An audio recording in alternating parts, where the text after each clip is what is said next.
তামিম দারি একজন সাহাবী, কি নাম? তামিম দারি রাদিয়াল্লাহু আনহু। তিনি একবার 30 জন বা 40 জন সাথীকে নিয়ে সাগরে সফর করতে শুরু করলেন। প্রচণ্ড ঝড় আসলো, সাগর তাদেরকে প্রায় 1 মাস সমুদ্রের মধ্যে ঘোরালো। এক পর্যায়ে একটা দ্বীপে তারা নোঙর করতে পারলেন। সেই দ্বীপে তারা একটা প্রাণীকে দেখতে পেলেন, যেই প্রাণীর গায়ে প্রচুর লোম ছিল। কি ছিল? লোম। এত বেশি লোমকূপ যে তার চেহারা কোনটা আর পিছন দিক কোনটা এটা আইডেন্টিফাই করা যাচ্ছে না। এবং বিস্ময়কর বিষয় হচ্ছে এই প্রাণী কথা বলা শুরু করলো। তারা বলল, তোমরা কারা? তারা বলল, আমরা আরব থেকে এসেছি। এরকম কিছু কনভারসেশন হলো। তখন সেই প্রাণী বললেন বা বলল, তোমাদের অপেক্ষা করছে একজন ব্যক্তি, আমার সাথে আসো। তখন এই 30 জন বা 40 জন সাহাবী তারা তামিম দারির সাথে গেলেন। সাহাবী বলছে এই অর্থে যে তারা পরবর্তীতে মুসলিম হয়েছিলেন, এই ঘটনার পরে তারা মুসলিম হয়েছিল, আলহামদুলিল্লাহ। তো তারা গিয়ে দেখলেন শেকল দিয়ে একজন ব্যক্তিকে বাঁধা আছে, যেই ব্যক্তি খুবই শক্তিশালী, তাকে শেকল দিয়ে বেঁধে রাখা হয়েছে। এবং সেই ব্যক্তি তাদেরকে জিজ্ঞাসা করছিল, তোমরা কোত্থেকে এসেছো? তামিম দারি রাদিয়াল্লাহু আনহু তিনি বলছেন, আমরা মক্কা থেকে এসেছি, মদিনা মক্কা থেকে এসেছি। কি উদ্দেশ্যে? এই উদ্দেশ্যে, তোমাদের সেখানে একজন ব্যক্তি আছে মুহাম্মদ, তার কি খবর? তামিম দারি রাদিয়াল্লাহু আনহু বলছেন, তার খবর হচ্ছে বালতির মতো। কিসের মতো? বালতির মতো। কখনো তিনি বিজয় লাভ করছেন, কখনো আবার মুশরিকরা বিজয় লাভ করছেন। জিজ্ঞাসা করলেন, তাবারিয়া হ্রদ চেনো? তিনি বলছেন, হ্যাঁ চিনি। তাবারিয়া হ্রদে কি পানি আছে? তামিম দারি রাদিয়াল্লাহু আনহু বলছেন, হ্যাঁ পানি আছে। এই ব্যক্তি তখন বলছে, অতি শীঘ্রই সেখানে কোনো পানি থাকবে না। আবার প্রশ্ন করছেন, বাইসানের খেজুর গাছের নাম শুনেছ? তামিম দারি বলছেন, শুনেছে। সেখানে কি খেজুর আছে? তামিম দারি বলছেন, প্রচুর খেজুর আছে। এই ব্যক্তি বলছে যে অতি সত্বর সেখানে কোনো খেজুর থাকবে না। এরকম কিছু কথা বলার পরে তামিম দারি তাকে জিজ্ঞাসা করলেন, আপনি কে? এত প্রশ্ন জিজ্ঞাসা করছেন, তুমি কে?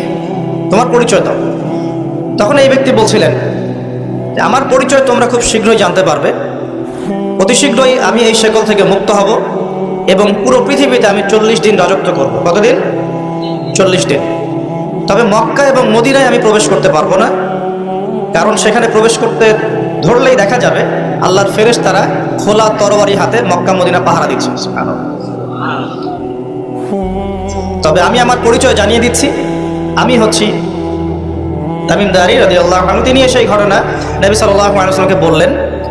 বলার পরে নবী সাল্লাল্লাহু আলাইহি ওয়াসাল্লাম তার চেহারাটা উজ্জ্বল হয়ে উঠল। তিনি মিম্বরে দাঁড়িয়ে বললেন, আমি কি তোমাদেরকে বলিনি এইরকম একটা সত্তার কথা, এমন একটা ভয়ঙ্কর ফিতনার কথা? সাহাবীরা বললেন, হ্যাঁ আপনি বলেছিলেন। তামিম দারি আজকে সেটাই দেখে এসেছে, তোমাদেরকে সেই ঘটনা সে ব্যক্ত করছে। এখান থেকে আমরা বুঝতে পারলাম যে একটা দ্বীপের মধ্যে বন্দী ছিল বা আছে, হয় ছিল বা আছে। এখন ছিল না এখনো আছে, এর উত্তর খুঁজতে হলে একটা হাদিস দেখতে হবে। এটা কোন হাদিস? সহিহ মুসলিমের। নবী সাল্লাল্লাহু আলাইহি ওয়াসাল্লাম মদিনায় বসবাস করছেন, মক্কা থেকে হিজরত করে মদিনায় এসেছেন। মদিনায় মাশাআল্লাহ তিনি ইসলামিক রাষ্ট্র প্রতিষ্ঠা করেছেন। বদরের যুদ্ধ হয়েছে, উহুদের যুদ্ধ হয়েছে, খন্দকের যুদ্ধ হয়েছে। ইসলামের একটা পুরো খিলাফা স্টেট যেটা আমরা বলি সেটা কায়েম হয়েছে। এর মধ্যে খবর এলো একটি মায়ের একটা সন্তান হয়েছে, এই সন্তানটার সাথে যে আলামত এগুলো মিলে যাচ্ছে। ঠিক আছে, এই সন্তানের নাম হচ্ছে ইবনে সাইয়্যিদ। কি নাম? ইবনে সাইয়্যিদ। তো নবী সাল্লাল্লাহু আলাইহি ওয়াসাল্লাম ওমর রাদিয়াল্লাহু আনহু এবং অন্যান্য সাহাবীদেরকে নিয়ে ইনভেস্টিগেট করতে গেলেন। ইনভেস্টিগেট করতে গিয়ে তাকে ডাকলেন, ইবনে সাইয়্যিদকে ডেকে বললেন, তার চুলগুলো কোঁকড়ানো ছিল চুলের মতোই, চোখের মধ্যে একটু সমস্যা ছিল, কারণ আমরা জানি ডান চোখে একটু সমস্যা থাকবে। আঙ্গুর কালার দেখেছেন? আঙ্গুর, চোখটা অনেকটা আঙ্গুরের মতো হবে, ফোলা। ইবনে সাইয়্যিদের কাঠামোটা মিলে যাচ্ছিল। নবী সাল্লাল্লাহু আলাইহি ওয়াসাল্লাম তাকে ডেকে বললেন, তুমি কি দেখো? ইবনে সাইয়্যিদ বলছে, আমি আরশ। ইবনে সাইয়্যিদ কি বলছে? সে কি দেখে মনে আছে না ভুলে গেছেন? ইবনে সাইয়্যিদ কে? নবী সাল্লাল্লাহু আলাইহি ওয়াসাল্লাম যাকে ইনভেস্টিগেট করছেন মদিনায়। কোথায়? খেয়াল রাখেন, তামিম দারি দ্বীপে দেখে আসছেন। কোথা থেকে আসছেন? দ্বীপে। আর নবী সাল্লাল্লাহু আলাইহি ওয়াসাল্লাম ইনভেস্টিগেট করছেন কোথায়? মদিনায়। আচ্ছা, তো এখন এই ব্যক্তি বলছে আমি আরশ দেখি। নবী সাল্লাল্লাহু আলাইহি ওয়াসাল্লাম বলে, আরশ কোথায়? সে বলছে, আরশ পানির উপরে। কোথায়? পানির উপর। তখন নবী সাল্লাল্লাহু আলাইহি ওয়াসাল্লাম বলছেন, তুমি তো তাহলে শয়তানের আরশ দেখছো, যে এই তিনটা জায়গা থেকে বের হবে এবং তার সাথে জয়েন হবে কারা? এবং এক শ্রেণীর নারী যাদেরকে আপনি ঘরে রাখতে পারবেন না। উদাহরণ দিকে এত দূর চলে গেছে। আরেকটা জায়গার কথা আসছে যে বের হবে শাম এবং ইরাকের মাঝামাঝি একটা রাস্তা থেকে। শাম মানে হচ্ছে জর্ডান, লেবানন, এই যে পুরো কন্টিনেন্টটা আছে এটার নাম শাম। কি নাম? শাম, সিরিয়ার মধ্যে।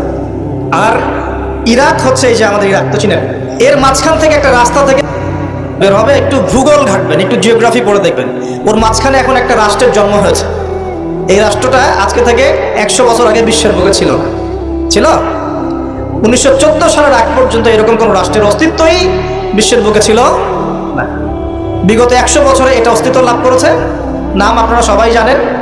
এবং সেখানে শুধু রাষ্ট্র গঠন করেই তারা ক্ষান্ত হয় নাই, কিন্তু ওই যে বললাম 70,000 দিবি ইস্পাহানের, বললাম না? তার মানে অন্য হাদিসের লিঙ্ক করলে দেখা যায় নবীজি বলছেন যে সে বিশ্ব শাসন করবে এবং তার ফলোয়ার্স হবে কারা? মানে কারা? তো সে যদি রাষ্ট্র কায়েম অলরেডি করে ফেলে এবং সেখানে যদি বিশ্বের সমস্ত জায়গা থেকে সেও যায় এবং ওরা সেখানে শক্তিশালী হয়ে যায়, সশরীরে বের না হলেও তার অনুসারীরা কি বের হয় নাই? তার মানে যে বা যারা বিশ্ব শাসন করবে এবং তার অনুসারীরা, তাদেরকে বিশ্বের বড় বড় সেকশনগুলো তো রুল করতে হবে, তাই নয় কি?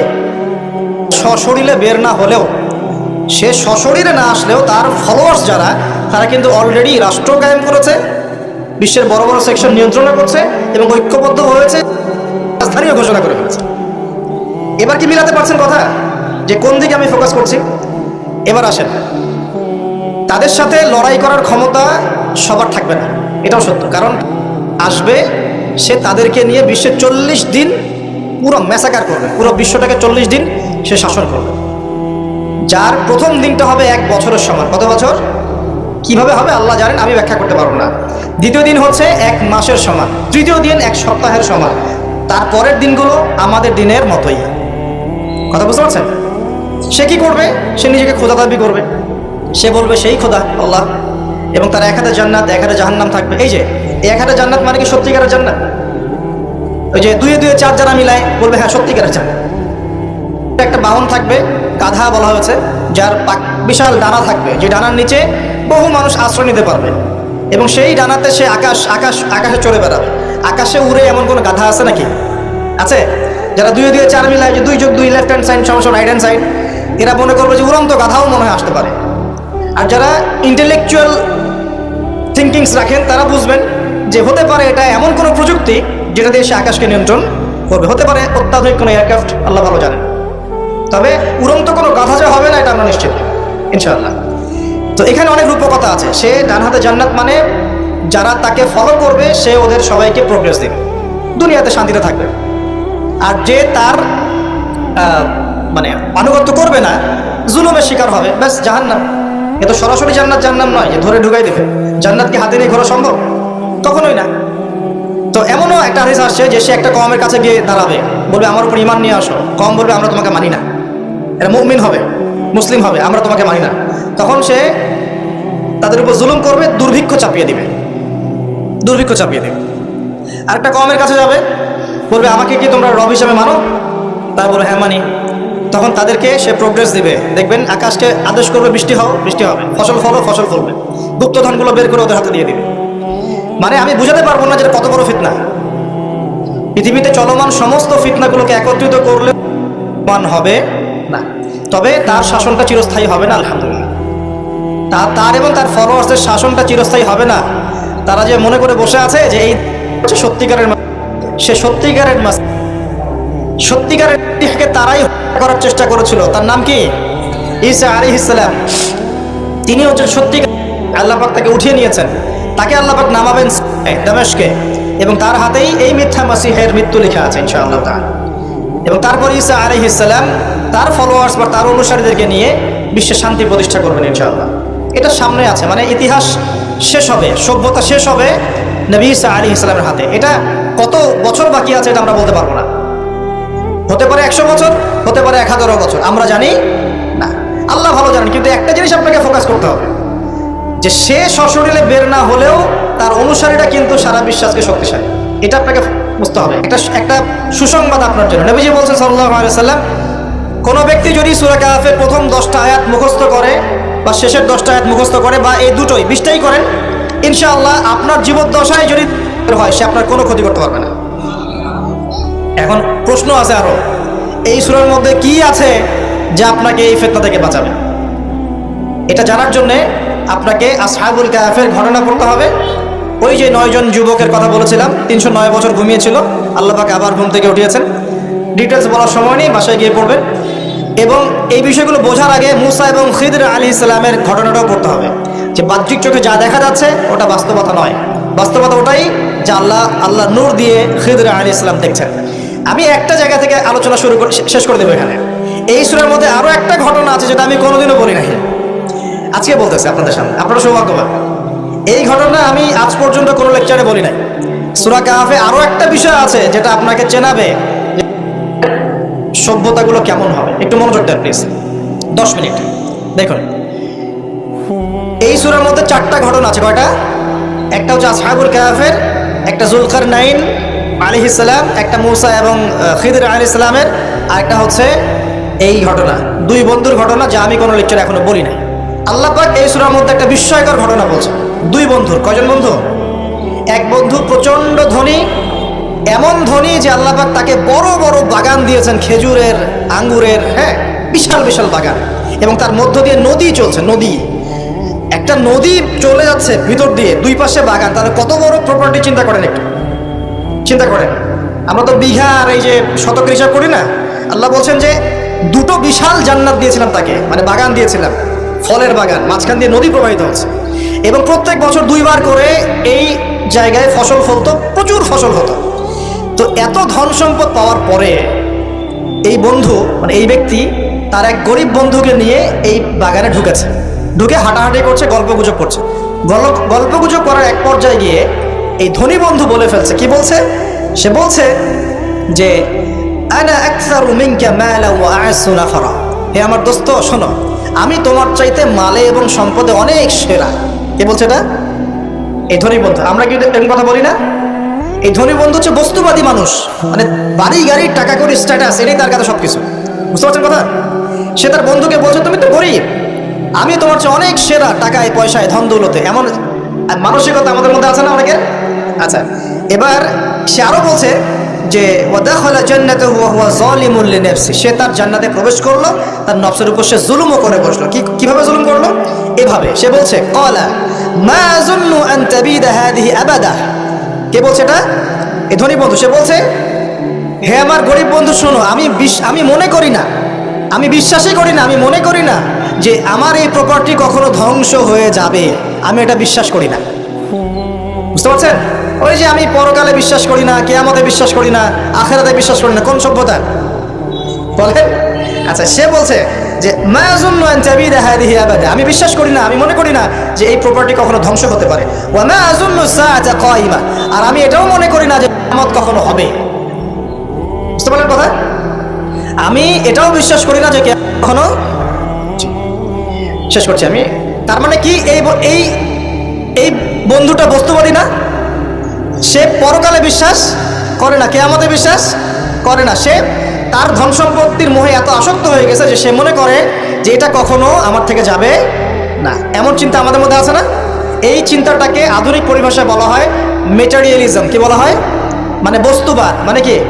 বস্তুবাদ মানে ভোগবিলাস, বাড়ি গাড়ি, টাকা পয়সা, মত্ত থাকা, পরকাল বলে কিছু নাই। এই যে মেটেরিয়ালিজম। এখন এই বন্ধুটা বলছে, গরিব বন্ধু, একটু মনোযোগ দেন প্লিজ। এই বন্ধুটা বলছেন, গরিব বন্ধু, যে ক্বালা লাহু সাহিবুহু ওয়া ইউহাওয়ারু। গরিব বন্ধুটা তাকে বলছে আকাফারতা বিল্লাযী খালাকাকা মিন তুরাব। হে আমার ধনী বন্ধু, তুমি কি সেই সত্তার সাথে কুফরি করছো যে তোমাকে মাটি থেকে সৃষ্টি করেছেন? সুম্মা মিন নুতফা, এরপর তোমাকে মায়ের গর্ভে নুতফা আকারে রেখেছিলেন। সুম্মা সাওয়াকা রাজুলা, এরপর তোমাকে এই পুরুষের আকৃতি দিয়েছেন। তুমি কি সেই সত্তা আল্লাহকে অস্বীকার করছো? মানে অস্বীকার করার মধ্য দিয়ে তুমি আল্লাহকে অস্বীকার করছো কি? ওয়ালাউলা ইয দাখালতা জান্নাতুক, তুমি যখন তোমার জান্নাতে ঢুকলা তুমি এটা কেন বললা না যে লা কুওয়াতা ইল্লা বিল্লাহ, মাশাআল্লাহ, লা কুওয়াতা ইল্লা বিল্লাহ, মাশাআল্লাহ, আল্লাহ পাক কি চমৎকার জান্নাত আমাকে দিয়েছেন, লা কুওয়াতা ইল্লা বিল্লাহ, আল্লাহ ছাড়া কোনো শক্তি সামর্থ্য নাই। এমনটা কেন বললে না? এমনটা না বলে কেন এইটা বললা যে ওয়া মা আযুন্নু সাআতা কায়িমা, আমি বিশ্বাস করি না যে কখনো হবে, আমি বিশ্বাস করি না যে এটা কখনো ধ্বংস হবে। এমনটা কেন বললা? তুমি কেন কুফরি করলা? এরপর যেটা হয়েছে, আল্লাহ রাব্বুল আলামিন এই যে বন্ধু, গরিব বন্ধু, তাকে দুনিয়া এবং আখিরাতে বিশাল নিয়ামত দিয়ে দিয়েছেন, আর এই ধনী বন্ধুর জান্নাতটাকে আল্লাহ পাক এক রাতের মধ্যে ধ্বংস করে রেখে দিয়েছে। এক রাতের মধ্যে পুরো জান্নাতকে ধ্বংস। পরের দিন সকালে সে এসে দেখে যে এটা কোন জায়গায় আসলাম, তা আমার বাগান বাগিচা বলে মনে হচ্ছে না। সে হাত কসলাচ্ছিল এবং বলছিল, কোরআনে ভাবে বলছে, হাত কসলাচ্ছিল আর বলছিল যে হায় আমি যদি আমার রবের সাথে শিরিকটা না করতাম, হায় আমি যদি আমার রবের সাথে কুফরি না করতাম, তাহলে আজকে আমার এই অবস্থা হয়তো হতো না। এই ঘটনাটা ঠিক পরে আল্লাহ পাক বলছেন ওয়াদরিব লাহুম মাসালাল হায়াতিদ দুনিয়া, হে নবী মুহাম্মদ সাল্লাল্লাহু আলাইহি ওয়াসাল্লাম, তুমি এবার তোমার উম্মতের কাছে দুনিয়ার দৃষ্টান্তটা পেশ করো। দুনিয়ার দৃষ্টান্তটাও ঠিক এরকমই, এই ফসলের ক্ষেতের মতোই। প্রথমে বৃষ্টিপাত হয়, ফসল সবুজ হয়, মানুষ খুব পুলকিত হয়ে যায়, কি চমৎকার ফসল ফলেছে। এরপর সেই গাছগুলো হলুদ হয়ে যায়, তারপর সেগুলো খড়কুটা হয়, চুলায় চলে যায়। এ হয় না? এই গল্পটার সাথে, ঘটনার সাথে দুনিয়ার জীবনে মিল আছে না? এটা কোন সূরায় আছে? কাহফে। আর এই সূরা আপনাকে থেকে বাঁচাবে না? এখানে আপনার হিদায়াত শোনেন। এবং তার অনুসারীরা এবং ওই সমসাময়িক ফিতনাময় যুগে বেশিরভাগ মানুষ বস্তুবাদী হয়ে যাবে, হয়ে যায় নাই? এবং বেশিরভাগ মানুষ এই দুনিয়ার ধন সম্পদ চাকচিক্যের মোহে পড়ে যাবে, পড়ে নাই? পড়েছে কি না? পড়েছে। এবং শুধু তাই নয়, তারা পরকালীন কনসেপ্টগুলোকে অস্বীকার করা শুরু করবে। ওই যে বললাম, আল্লাহ, ফেরেশতা, মালায়েকা, আখিরাত, এগুলো কিছু বিশ্বাস করবে না। মানুষকে ধর্মহীনতার দিকে নিয়ে যাবে। এটা নিয়ে যাচ্ছে না? এই তিনটা জিনিস খুব চলছে সমাজে এখন। একটা হচ্ছে এলিমিনেশন, মানে আল্লাহর কনসেপ্টটাকে বাদ দিয়ে দেওয়া। একটা হচ্ছে মেটারিয়ালিজম, মানে বস্তুবাদিতা। একটা হচ্ছে চ্যালেঞ্জ এগেনস্ট রিলিজন, ধর্মর এগেনস্টে চ্যালেঞ্জ করা। এগুলো চলছে না এখন? দেখুন, দাজ্জালের সভ্যতায় এগুলো হবে। এর সাথে আপনার বর্তমান সময়ের মিল কোথায়? মিল হচ্ছে, দেখুন, এই বিউটি কন্টেস্ট বলেন, আপনার ওয়ার্ল্ড কাপ বলেন, আপনার এই ইভেন্টসগুলো বলেন, ফ্যাশন শোজগুলোর কথাই বলেন, অপসংস্কৃতির কথাই বলেন, পর্নোগ্রাফির কথাই বলেন, এই মাদকের ভয়াল খাবার কথা বলেন, যে কোনো দিকে তাকান, এগুলোর প্রত্যেকটার উদ্দেশ্য দুনিয়া নয় কি? শুধু দুনিয়া না, পরকালীন কোনো স্বার্থ আছে? এগুলো করে পরকালে একটা নেকি হবে, কেউ দলিল দিতে পারবে কোরআন সুন্নাহ থেকে? তার মানে এই সমাজটা, এই সভ্যতা কি করেছে? দলে পুরো সভ্যতাকে গড়েছে এবং বস্তুবাদিতার দিকে মানুষকে প্রবৃদ্ধ করেছে। শুধু তাই নয়, যেগুলোর পরকালীন কোনো স্বার্থ নাই, এই কাজগুলোকে প্রমোট করেছে এবং যুব সমাজ, মুসলিমদেরকে স্পেশালি এগুলোতে মত্ত করে রেখেছে, রাখে নাই? আল্লাহ পাক এখন বলছেন, জেনে রাখো, তোমরা জেনে রাখো, ইন্নামাল হায়াতুদ দুনিয়া লাইবুন ওয়া লাহুন, এই দুনিয়ার জীবনটাই খেলতামাশা, প্রতারণা। ওয়া যিনাতুন ওয়া তাফাখুরুন বাইনাকুম ওয়া তাকাসুর, একে অপরের প্রাচুর্য, ধন সম্পদের প্রতিযোগিতা ছাড়া কিচ্ছু না। ওয়া মাল হায়াতুদ দুনিয়া ইল্লা মাতাউল গুরুর, এই দুনিয়ার জীবনটা প্রতারণা ছাড়া কিচ্ছু নয়। আলহাকুমুত তাকাসুর হাত্তা যুরতুমুল মাকাবির, তোমরা প্রাচুর্যের মোহে মোহাচ্ছন্ন হয়ে আছো যতক্ষণ পর্যন্ত না তোমরা কবরে শায়িত হচ্ছ। কাল্লা সাউফা তা'লামুন, অবশ্যই তোমরা জানতে পারবে, কোশ্চিনকালেও নয়, অবশ্যই তোমরা জানতে পারবে। কাল্লা লা তুসআলুনা ইয়াওমাইযিন আনিন নাঈম, তোমাদেরকে কিয়ামতের দিনে নিয়ামতগুলো সম্পর্কে জিজ্ঞাসিত হতে হবে। সূরা কাহফেই এই হেদায়েতটা আছে। এই দুই বন্ধুর ঘটনা আপনাকে দেখাবে কিভাবে বস্তুবাদী সভ্যতা এবং আল্লাহ ভীরু সভ্যতার কনফ্লিক্ট হয়। সর্বশেষে আল্লাহর অনুগত সভ্যতার জয় হয়েছে, বস্তুবাদী সভ্যতাকে আল্লাহ পাক ধ্বংস করে দিয়েছেন না? দিয়েছেন। প্রিয় ভাইয়েরা, সতর্ক থাকবেন। যে বিষয়টা যতটুকু লিমিট আছে, এই লিমিট ক্রস করতে যাবেন। যতটুকু করা জায়েজ আছে এতটুকু করবেন, যেগুলোতে জায়েজ নাই সেগুলো জায়েজ না। আল্লাহ রাব্বুল আলামিন আপনাদের সবাইকে ইসলামের বেসিক বিষয়গুলোর উপর টিকে থাকার তৌফিক দান করুন।